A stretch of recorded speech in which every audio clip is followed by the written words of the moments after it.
Сәлем қыздар, жұмсақ кекстің рецептімен бөлісемін. Міндетті түрде видеоны ақырына дейін көріп алыңыздар. Подпискиді басып, каналыма тіркеліп алыңыздар. Керек заттарымыздың барлығын осылай дайындап аламыз. Жұмыртқамызды шамалы миксерлеп алып, оның үстіне қантымызды бірнеше бөлікке сала отырып, қант пен жұмыртқаны әбден аппақ массаға түскенше миксерлейміз. Оның үстіне сүтімізді құямыз. Сүтімізді құйып араластырғаннан кейін, оның үстіне творогымызды салып араластырамыз.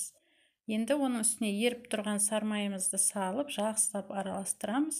Енді оның үстіне ұнымыз бен қосқышымызды салып араластырамыз.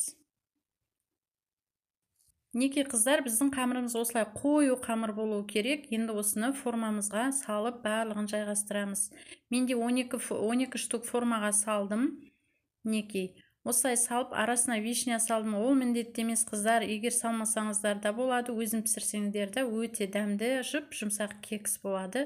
Алдын ала 200 градуста қызып тұрған пешке жібереміз. Неке қыздар, менің кекстерім пісіп дайын болды. Жұмсақ ауызда еритін, неке қарапайым үйдегі бар заттан үлпілдеген кексіміз дайын болды. Жасап көріңіздер. 12 штугын мен кекс формаға салып пісірдім, қалғанын жай формаға салып пісіріп алдым. Жасап көріп, ұнап жатса, менің каналыма тіркеліп, комментарий жазып, лайк басуды ұмытпаңыздар.